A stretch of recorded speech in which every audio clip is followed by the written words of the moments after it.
Oi, tudo bem com vocês? Tudo jóia? Eu fiquei um pouquinho de tempo longe, né, de fazer meus vídeos. Eu também estava com saudade de vocês, mas devido às minhas atividades profissionais e também estudando, eu não tive muito tempo para fazer meus vídeos. Mas hoje eu estou aqui para fazer mais um vídeo. Não fazendo uma reação, mas comentando a respeito desse tema que eu acho importante que vocês saibam. E como o meu canal é de estudos bíblicos, eu vim fazer essa explanação sobre o contexto histórico, político, econômico e teológico do hino da harpa cristã 39. Bom, você que inscreveu no meu canal, muito obrigada, seja muito bem-vindo, esteja comigo, porque o propósito do nosso canal é isso, é de estar sempre explanando o Evangelho, a Palavra do Senhor, falando dela de forma tão simples e tão prática para os nossos dias de hoje. Eu espero que você esteja feliz. Espero que você aprenda um pouquinho da Palavra do Senhor aqui nesse canal. Um beijo a todos os novos inscritos, e você que continua sendo meu inscrita, continue sabendo que cada um de vocês está no meu coração. Então, vem comigo para a gente falar sobre esse novo tema que eu quero contar para vocês. Sobre o hino da harpa cristã, chamado Alvo Mais Que a Neve. Esse hino, vamos falar primeiramente sobre o contexto político, né, que esse hino estava inserido. O governo que estava presidindo os Estados Unidos nessa época era do presidente Abraham Lincoln, em 1861. E dentro desse contexto havia uma guerra civil do norte e do sul dos Estados Unidos pela libertação dos negros que estavam vivendo em escravidão absoluta. Então houve essa guerra civil para que esses negros fossem libertados.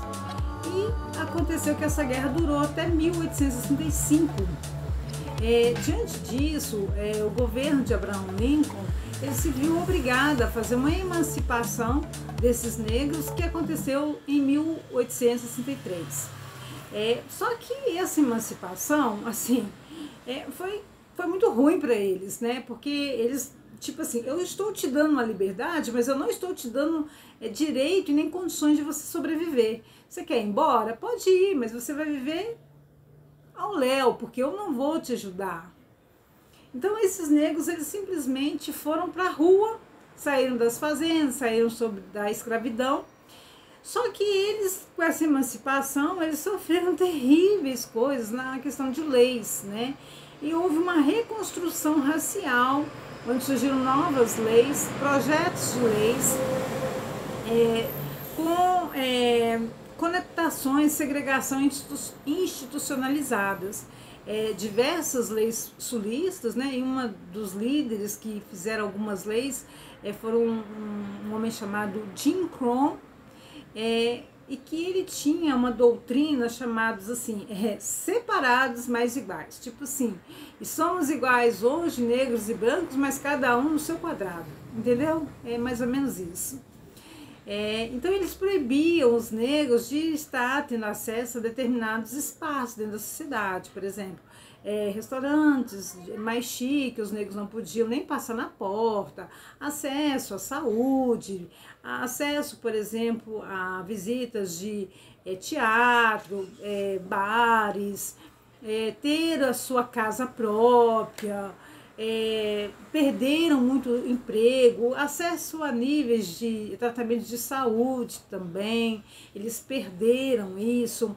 E além de tudo isso, né, de toda essa tragédia financeira que eles viveram, ainda eram perseguidos por movimentos racistas, como os Ku Klux Klan e outros movimentos racistas da época. Então esse era o contexto político que esses negros estavam vivendo em 1865. Aí vem Eden Hidlata, que foi o compositor, né, deste hino, Alvo Mais Que a Neve, nascida em 24 de março de 1839, na cidade de Indiana, nos Estados Unidos, né? Ele veio a falecer em 21 de dezembro, em 1856, na cidade de Iowa, nos Estados Unidos.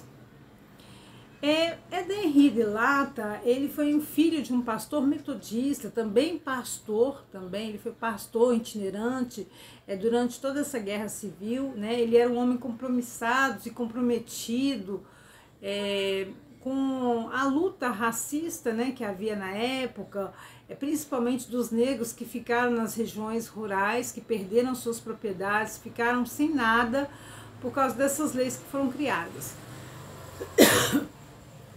E no século passado, a cidade de Iowa e a cidade de New Hampshire, eles foram duas cidades que foram centro do abolicionismo nos Estados Unidos.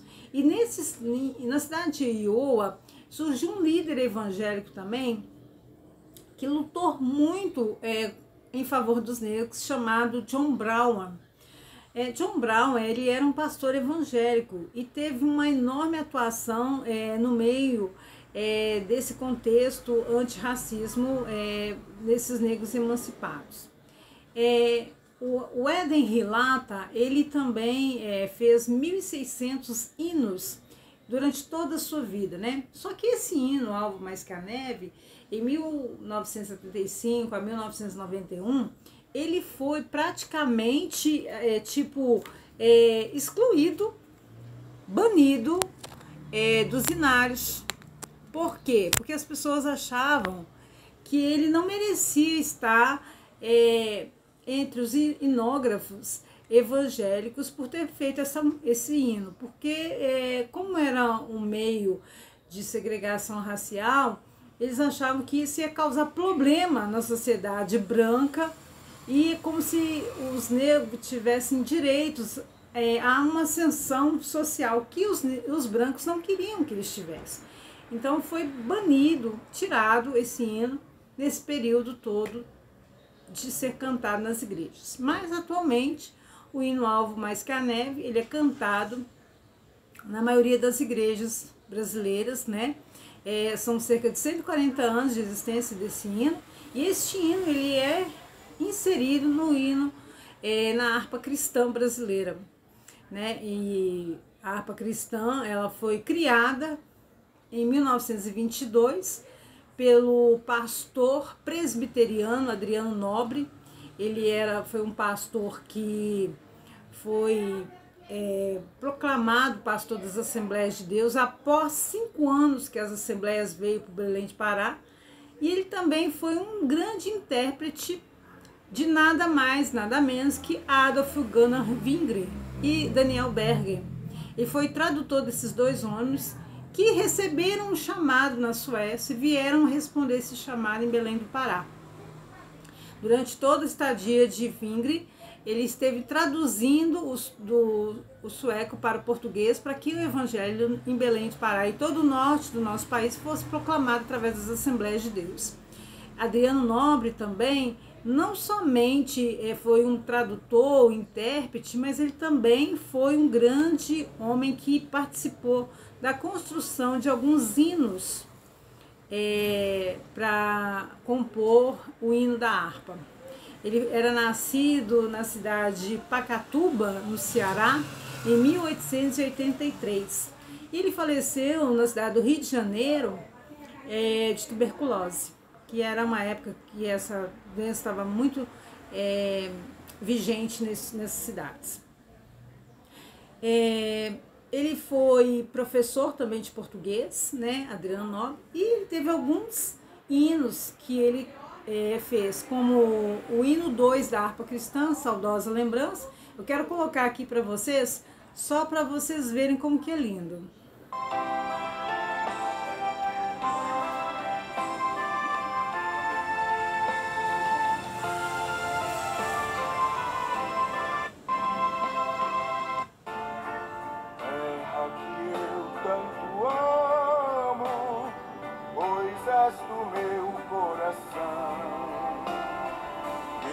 Para ti voarei,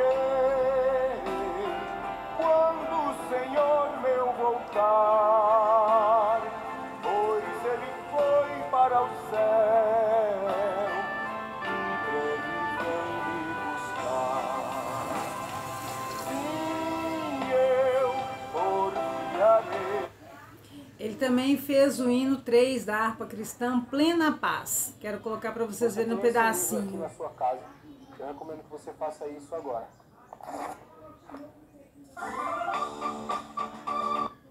Pois eu criei em tua morte sobre a cruz, o Senhor só confiando neste mundo viverei, entoando aleluias ao meu Rei. Oh, glória ao meu Jesus, pois é digno de louvor, é meu Rei, meu bom pastor e meu Senhor. Com os anjos que o louvam, eu também o... Tem o hino 10 também, Eu Te Louvo.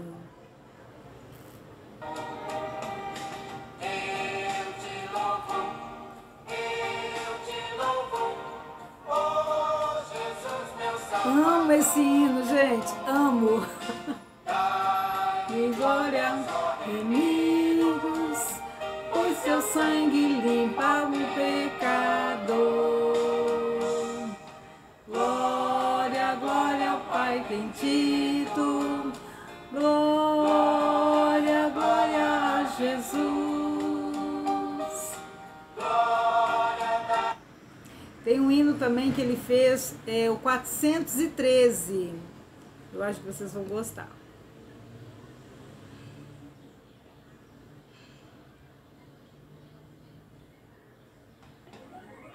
Meu pastor é Jesus Cristo. Olha a diferença, gente, dos hinos da harpa com a música gospel. Não tem comparação. A letra, a melodia, é tudo diferente. Eu não sei como é que as pessoas podem gostar mais de hinos gospel, músicas gospel, do que o hino da harpa. Para o campo verde em flor, refrigério é meu companheiro, com Jesus desejo andar, pois me dá vigor e força para que eu possa caminhar.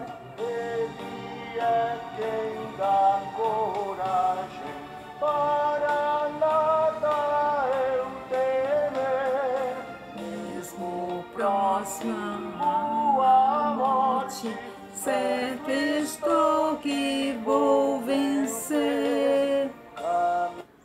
Então, irmãos, também são os 4 hinos que Adriano Nobre compôs e colocou, eles inseridos na nossa harpa cristã.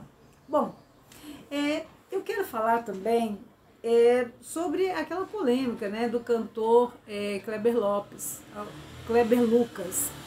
que ele falou sobre este hino que tinha uma conotação totalmente racista. Ao meu ver, nada aparente, porque este hino não foi criado sob essa ideologia. Bom, Kleber Lucas, ele é um cantor, compositor, autor, é um produtor musical de música contemporânea gospel no nosso país, né? Ele tratou desse assunto sob de um ponto de vista ideológico, mas ele esqueceu, né, de observar o sentido espiritual deste hino, né, o contexto do texto deste hino, a interpretação do ponto de vista gramático histórico, que este hino que está fundamentado, né? Ele está fundamentado sobre 2 livros, que é o Salmo 51:7 e Isaías 1:18.